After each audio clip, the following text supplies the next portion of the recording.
Bismillahirrahmanirrahim. Assalamualaikum warahmatullahi wabarakatuh. Pemirsa MTA dimanapun Anda berada, senang bisa kembali berjumpa bersama Anda dalam program kita Ruhani Hazain. Di dalam program ini kita akan membahas buku-buku dari Hadrat Masih Maud alaihissalam yang telah dikompilasi di dalam kitab Ruhani Hazain. Dan untuk episode kali ini kita akan membahas buku beliau yang berjudul Raze Hakikat atau Hakikat Rahasia. Ini adalah buku yang kedua dalam jilid 14 Ruhani Hazain. Saya Hafizur Rahman, di studio telah hadir narasumber kita seperti biasa, Bapak Maulana Atul Ghalib Yudi Hadiana. Mari kita sapa beliau terlebih dahulu dan kita lanjutkan dengan pembahasan mengenai buku ini. Baik, Assalamualaikum Bapak. Assalamualaikum. Bagaimana kabar Bapak hari ini? Tentunya sehat? Alhamdulillah sehat. Alhamdulillah. Buku yang akan kita bahas pada kesempatan kali ini adalah berjudul Raze Hakikat atau Hakikat Rahasia, buku kedua dalam jilid ke-14 Ruhani Hazain. Seperti biasa, untuk membuka diskusi kita mengenai buku ini, saya ingin tahu bagaimana latar belakang atau kondisi di sana yang mendorong Hadrat Masih Maud untuk menulis buku ini. Silakan Bapak. Baik, bismillahirrahmanirrahim.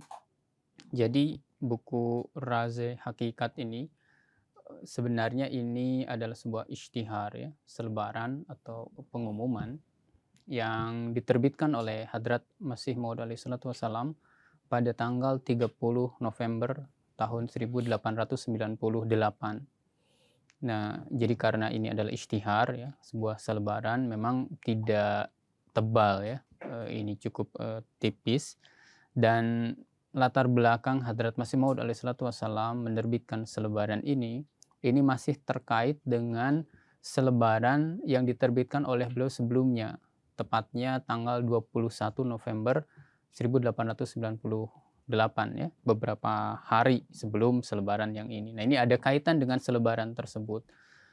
Nah, jadi dalam selebaran tanggal 21 November Hadrat Masih Maud alaihissalam beliau menulis berkenaan dengan Maulwi Muhammad Hussein Batalwi ya, terkait dengan sikap beliau, kemudian juga terkait dengan usulan mubahalah dari beberapa orang sahabat Hadrat Masih Maud alaihissalam kepada Maulwi Muhammad Hussein Batalwi Sahib.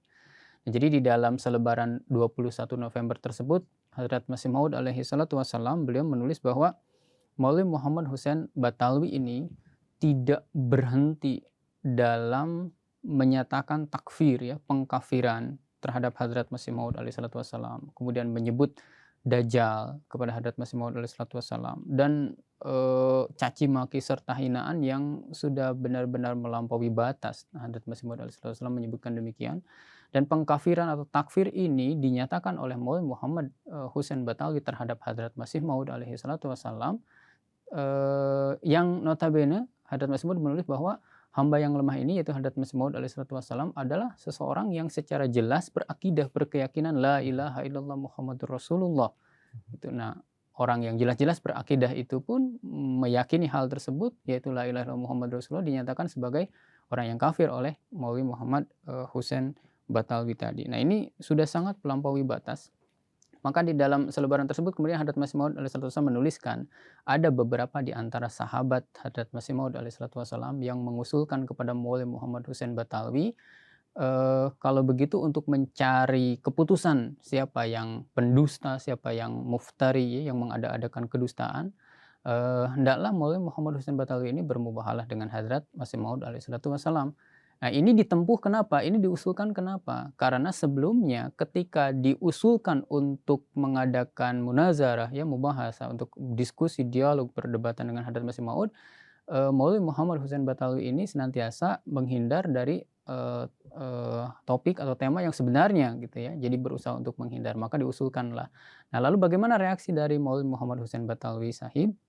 Hadrat Masih Maud menyebutkan di dalam selebaran ini bahwa alih-alih siap gitu, justru menetapkan persyaratan-persyaratan yang dari pihak Maulwi Muhammad Hussein Batalwi. Contohnya misalkan, kalaulah terjadi mubahalah, maka waktu zahirnya doa buruk atau azab bagi pihak yang dusta itu harus dalam waktu 3 hari. Kalau di luar 3 hari saya tidak mau, misalkan gitu. Padahal Hadrat Masih Maud alaihissalam menyatakan bahwa sesuai dengan wahyu yang diterima, kalaupun terjadi mubahalah, jangka waktu turunnya azab kepada pihak yang dusta itu adalah 1 tahun, dan ini pun ada contohnya di dalam hadis Rasulullah SAW. Nah, justru alih-alih tadi menerima usulan untuk bermubahalah, malah menerbitkan dengan 2 orang sahabat dari Maulwi Muhammad Husain Batalwi itu sendiri, menerbitkan selebaran lain yang di dalamnya justru semakin menjadi-jadi dalam pengkafiran, menghina, caci maki terhadap Hadrat Masih Maud alaihissalam. Maka Hadrat Masih Maud alaihissalam di dalam selebaran tanggal 21 November tadi, beliau menulis sebuah doa kepada Allah Subhanahu wa taala. Doanya adalah, ya Allah, seandainya hamba yang lemah ini benar adalah pendusta sebagaimana ditulis oleh Maulwi Muhammad Husain Batalwi, maka dalam waktu 13 bulan turunkanlah kehinaan kepada hamba yang lemah ini. Jadi waktu 13 bulan ini dimulai dari tanggal 15 Desember tahun 1898 sampai 15 Januari tahun 1900. Nah, demikian pula dalam selebaran 21 November itu ditulis juga doa oleh Hadrat Masih Maud bahwa seandainya dalam pandangan Engkau ya Allah, aku atau hamba yang lemah ini memiliki kemuliaan, kehormatan, bukan pendusta sebagaimana ditulis oleh Maulwi Muhammad Husain Batalwi dan 2 orang temannya tadi, maka dalam waktu yang sama, dalam kurun waktu 13 bulan, timpakanlah kehinaan kepada Maulwi Muhammad Husain Batalwi dan 2 orang sahabatnya tadi. Jadi doa ini dalam kurun waktu 13 bulan gitu ya, timpakan kehinaan kepada tadi. Kalau memang Hadrat Masih Maud pendusta, kepada Hadrat Masih Maud. Kalau memang beliau ini dalam pandangan Allah adalah memiliki kemuliaan dan bukan pendusta, maka timpakan kehinaan kepada pihak Maulwi Muhammad Husain Batalwi. Nah, ini jangka waktunya. Nah, maka untuk menyusul selebaran tanggal 21 November ini, Hadrat Masih Maud kemudian beliau menerbitkan selebaran ini yang kita bahas pada episode kali ini, di mana di dalamnya Hadrat Masih Maud alaihissalam beliau menyampaikan beberapa hal, nasihat dan lain sebagainya terkait dengan selebaran tadi kepada para anggota jemaat beliau. Oke, baik. Itulah latar belakangnya atau kondisi yang ada pada waktu itu. Kemudian Hadrat Masih Maud menulis selebaran atau pengumuman tanggal 30 November tahun 1898 ini yang beri nama Razih Hakikat ya Pak ya? Iya. Ya. Baik, kita masuk ke poin-poin secara garis besar, kira-kira apa-apa saja yang beliau bahas di dalam selebaran kecil ini Bapak? Baik, nah jadi di dalam selebaran ini, pertama tadi sebagaimana sudah disebutkan, Hadrat Masih Maud alaihissalam beliau menyampaikan mengenai nasihat-nasihat bagi para anggota jemaat beliau. Kemudian berikutnya Hadrat Masih Maud alaihissalam juga beliau menyampaikan berkenaan dengan contoh-contoh bahwa Allah Subhanahu wa taala itu tidak pernah menyia-nyiakan orang yang bertakwa kepada Allah Subhanahu wa taala, senantiasa diberikan pertolongan dan keunggulan. Lalu ada lagi di dalam buku ini juga Hadrat Masih Maud alaihissalam menyampaikan berkenaan dengan terkait dengan nubuatan-nubuatan beliau, salah satunya berkenaan dengan nubuatan mengenai Abdullah Atam Sahib ya, yang dimana oleh pihak Maulwi Muhammad Husain Batalwi dan teman-teman ini dinyatakan sebagai itu tidak tergenapi, sebuah kedustaan dan lain sebagainya. Beliau pun menyinggung berkenaan dengan ini. Kemudian ada satu bagian lain dari selebaran ini, yaitu bagian tambahan. Ini adalah sebuah surat ya dari salah seorang yang tinggal di Kashmir. Surat ini ditujukan kepada Hadrat Masih Maud alaihissalam berkenaan dengan kuburan ya Nabi Isa alaihissalam, yang dalam surat itu disebutkan dinyatakan berada di Srinagar, Kashmir. Nah, ini disatukan bersamaan dengan selebaran ini. Tujuannya Hadrat Masih Maud alaihissalam menulis di sini sebagai untuk diambil manfaatnya oleh halayak umum gitu.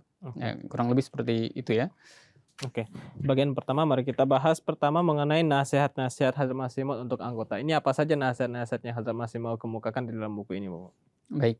Nah, jadi di bagian awal ya, halaman pertama dari selebaran ini, Hadrat Masih Maud alaihissalam beliau pun mengutip salah satu ayat Al-Qur'an dari surah An-Nahl ayat 129 yang berbunyi, A'udzubillahi minasyaitonirrajim. Bismillahirrahmanirrahim. Innallaha ma'al ladzina taqaw wal ladzina hum muhsinun. Jadi sesungguhnya Allah bersama dengan orang-orang yang bertakwa dan orang-orang yang berbuat kebaikan. Nah, di bagian awal setelah ini kemudian Hadrat Mas'ud menyampaikan nasihat-nasihat kepada para anggota jemaat beliau. Jadi sebelum itu beliau pun menulis bahwa secara khusus saya menerbitkan selebaran ini untuk jemaat saya agar mereka menunggu hasil dari selebaran yang diterbitkan 21 November 1898 mengenai Syekh Muhammad Hussein Batawi dan 2 orang temannya. Jadi di awal beliau menyampaikan bahwa sengaja menulis ini agar para anggota jemaat menunggu hasilnya, hasil daripada doa yang beliau tuliskan dalam selebaran sebelumnya tadi. Kemudian saya sampaikan beberapa kata sebagai nasihat bagi jemaat saya. Nah, ini salah satu poin nasihat dari beliau. Saya coba bacakan. Seraya berpegang kepada ketakwaan, janganlah mereka melakukan hal sia-sia untuk menghadapi hal yang sia-sia. Janganlah melakukan caci maki untuk menghadapi caci maki. Mereka akan banyak mendengar cemoohan dan perolokan sebagaimana kini mereka sedang mendengarnya. Namun hendaknya tetap diam dan dengan ketakwaan serta kesalehan hendaknya memperhatikan keputusan dari Allah Subhanahu wa taala. Jika mereka menginginkan agar dalam pandangan Tuhan mereka layak didukung, maka janganlah melepaskan kesalehan, ketakwaan, dan kesabaran. Jadi ini bagian yang pertama ya, nasihat dari Hadrat Masih Maud alaihi salatu wassalam kepada para anggota jemaat agar jangan membalas caci maki dengan caci maki lagi dan seterusnya tadi, jangan juga melepaskan kesalehan, ketakwaan, dan kesabaran jika ingin dipandang oleh Allah Subhanahu wa taala sebagai orang-orang yang layak untuk mendapatkan dukungan Allah Subhanahu wa taala. Itu yang pertama ya. Nah, kemudian masih terkait dengan nasihat Hadrat Masih Maud alaihi salatu wassalam, yang kedua, beliau menulis, adalah lebih baik jika di dalam kurun waktu ini para anggota jemaat ini ditujukan kepada para anggota jemaat ya, mereka tidak menemui Syekh Muhammad Hussein Batawi dan kawan-kawannya karena terkadang pertemuan-pertemuan bisa memicu terjadinya perselisihan dan pertengkaran. Dan lebih baik di dalam jangka waktu ini tidak berdialog, berdiskusi atau berdebat dahulu dengan mereka karena terkadang di dalam berbahas itu nanti timbul kata-kata yang tajam atau menyakitkan hati. Jadi ini dua bagian ya dari nasihat Hadrat Masih Maud. Contoh nasihat di samping itu juga ada yang lainnya, tapi salah satu atau contohnya adalah dua ini. Yang pertama adalah jangan melakukan kesia-siaan terhadap hal yang sia-sia juga, jangan membalas caci maki dengan caci maki, lebih baik banyak diam dan memperhatikan keputusan Allah Ta'ala, dan juga jangan melepaskan ketakwaan dan kesalahan. Itu yang pertama ya Pak ya. Yang kedua adalah selama masa kurun waktu ini hendaknya tidak menemui Syekh Hussein Batawi dan tidak mengadakan dialog diskusi karena akan memicu perselisihan dan pertikaian ya Pak ya, antar dua kelompok. Itu nasihat Hadrat Masih Maud terhadap, memang dari nasihatnya memang khusus untuk anggota jemaat ya Pak ya?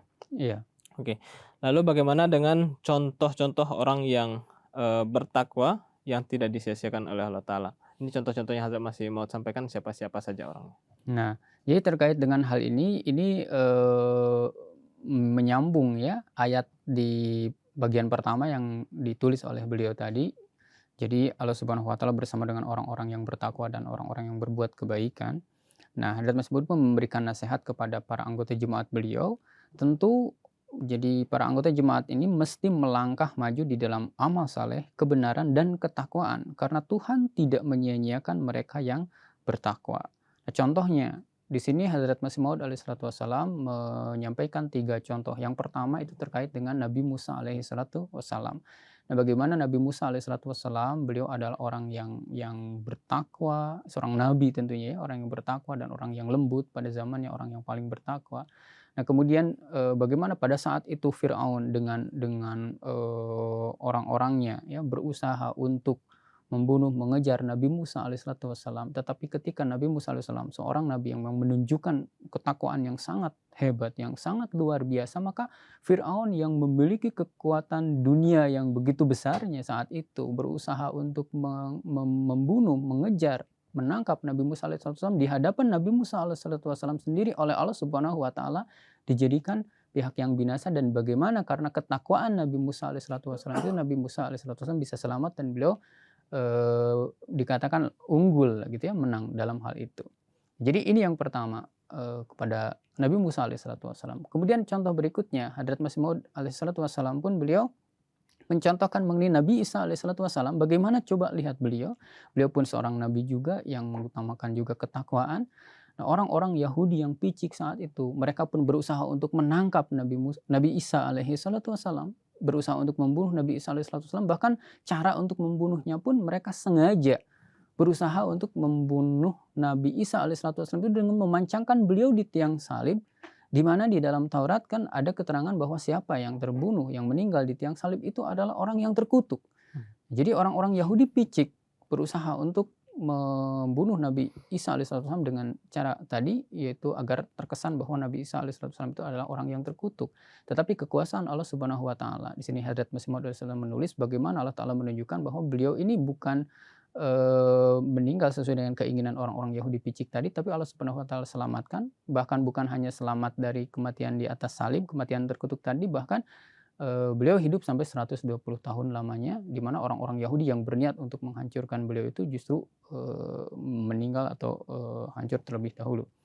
Nah, jadi ini kemudian yang berikutnya, Hadrat Masih Maud alaihissalatu wassalam, beliau pun mencontohkan tentunya baginda Nabi Muhammad Shallallahu Alaihi Wasallam. Beliau menulis di sini betapa kalau kita melihat beliau ini muncul, beliau ini diutus oleh Allah Subhanahu Wa Taala saat itu, dan masa-masa awal itu sangat banyak dari sisi kekuatan segala macam duniawi itu kan lemah, dari sisi kekayaan dan dari sisi persenjataan dan lain sebagainya, menghadapi kaum kafir Quraisy yang begitu luar biasa saat itu. Dari sisi kekuatan duniawi, mereka Abu Jahal dan orang-orang kafir lainnya memiliki berbagai keunggulan, memusuhi secara sengit.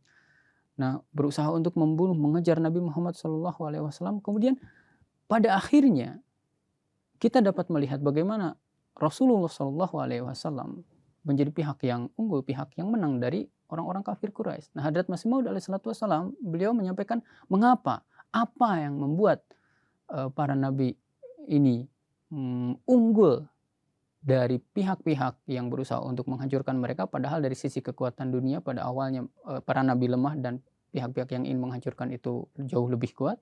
Nah, kenapa unggul? Hadrat Masih Maud alaihissalatu wassalam di sini menegaskan bahwa sungguh yang membuat keunggulan itu adalah karena adanya kebenaran, siddiq, kesedikan, kesucian batin, secai, kebenaran, dan juga ketakwaan yang ada di dalam diri para nabi alaihi wasallam. Nah, oleh karena itu beliau pun memberikan nasihat, berjalanlah kalian di atas jalannya, yaitu jalan ketakwaan tadi, kebenaran tadi, dan masuklah dengan sepenuh kekuatan kalian ke dalam rumah ini, yaitu rumah maksudnya ketakwaan tadi, gitu ya, kebenaran, siddiq, dan seterusnya sebagaimana para nabi. Maka Allah Subhanahu wa taala pasti akan memberikan pertolongan dan tidak akan menyia-nyiakan. Soalnya ini adalah janji ya Pak ya, Allah Ta'ala tidak akan menyanyiakan orang yang bertakwa padanya ya Pak ya. Betul. Dan Hadrat Masih Maud juga menyinggung beberapa contoh diantaranya seperti Nabi Musa, Nabi Isa dan Hadrat Rasulullah SAW yang secara duniawi lemah melawan suatu kekuatan yang sangat besar seperti Hadrat Musa melawan Fir'aun ya, menghadapi Fir'aun, Hadrat Isa menghadapi kekuatan Yahudi, umat Yahudi, dan Rasulullah SAW menghadapi besarnya kekuatan kafir Quraisy yang ingin sama-sama mengakhiri tugas para nabi ini. Akan tetapi Allah Ta'ala bagaimana malah memperlihatkan bantuannya, pertolongannya pada mereka. Baik, selanjutnya adalah menyinggung nubuatan mengenai Atam. Ini kembali Hadrat Masih Maud menyinggung nubuatan mengenai Atam. Ini apa latar belakangnya, kenapa beliau kemudian menyinggung nubuatan mengenai Atam ini? Bisa Bapak jelaskan? Ya, baik. Nah, di sini dalam selebaran ini Hadrat Masih Maud alaihissalatu wassalam, beliau menulis ya, saya coba bacakan. Dengan sangat menyesal, saya harus menulis bahwa para penentang kami tidak jera dari ketidakadilan dan kedustaan mereka. Mereka dengan lancang mendustakan perkataan-perkataan Tuhan dan menyatakan tanda-tanda Tuhan yang agung sebagai sebuah kedustaan.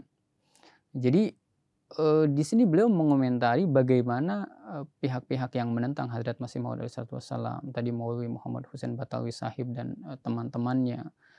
Jadi tidak jera dan tidak berhenti dari ketidakadilan mereka, kemudian menyatakan tanda-tanda yang telah zahir dari Tuhan itu sebagai suatu kedustaan, gitu ya.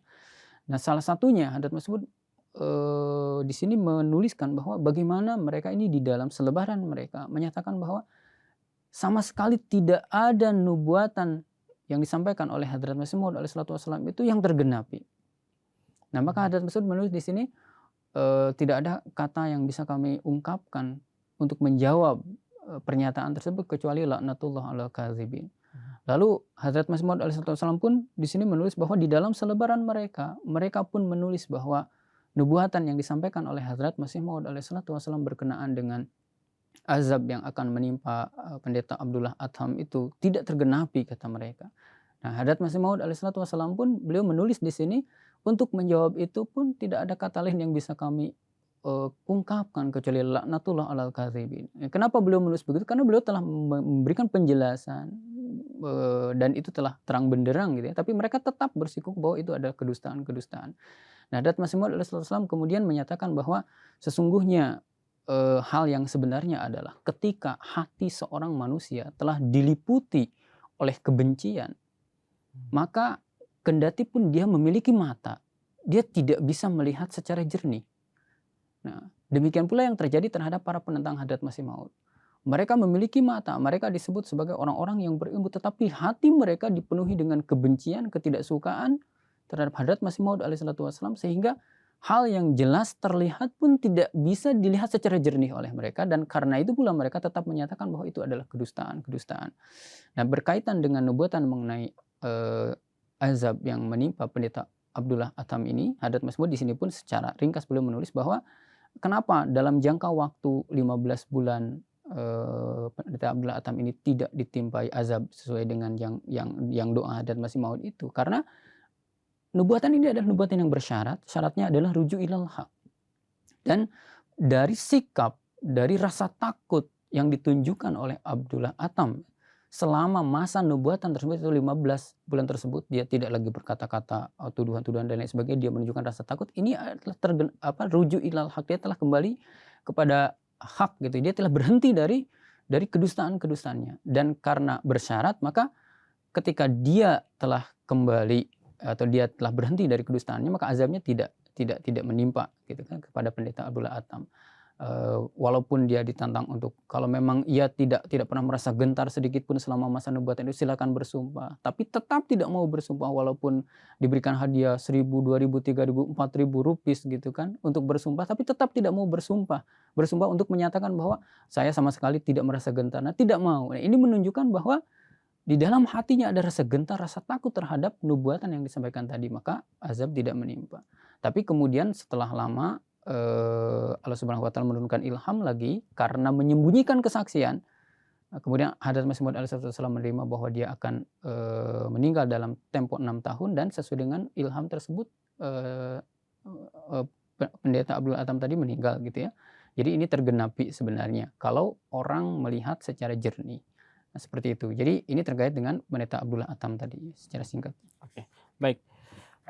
Selanjutnya mengenai surat dari seseorang yang tinggal di Srinagar mengenai kuburan Hadrat Isa ya Pak ya. Iya.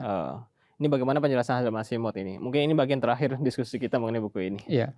Baik, jadi ini adalah surat dari seseorang yang bernama Maulwi Abdullah Sahib. Ya, beliau ini seorang yang berasal atau tinggal dari Kashmir. Di dalam suratnya beliau menyatakan kepada Hadrat Masih Maud alaihissalatu wassalam bahwa sesuai dengan perintah Hadrat Masih Maud alaihissalatu wassalam, beliau ini telah sampai di pekuburan Syahzada Yus Asaf, ya, Yus Asaf, Nabiullah alaihissalam, yaitu Nabi alaihissalam. Lalu sejauh yang memungkinkan, beliau juga di dalam suratnya menyatakan, saya telah melakukan penyelidikan, bertanya juga kepada orang-orang sesepuh orang-orang yang mulia yang disucikan di situ.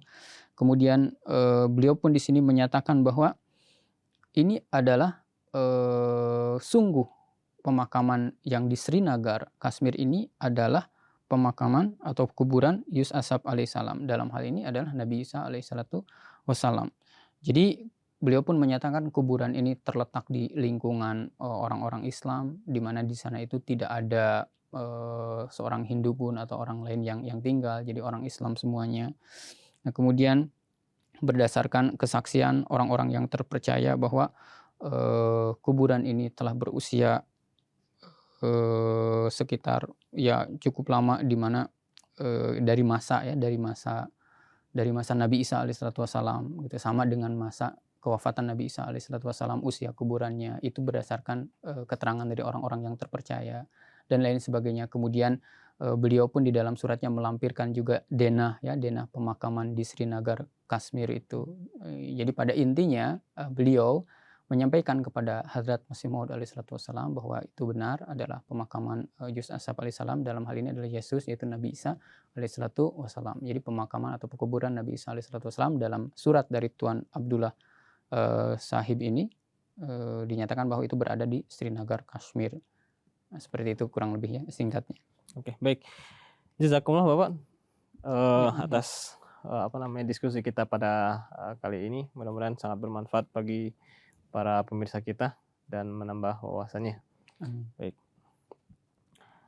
Pemirsa MTA dimanapun Anda berada, demikianlah diskusi kita mengenai buku Raze Hakikat, buku yang kedua dalam jilid 14 Ruhani Hazain. Mudah-mudahan semakin membuka wawasan kita mengenai ilmu-ilmu kejumatan dan ilmu-ilmu keislaman dan memperkuat atau mempertebal keimanan kita.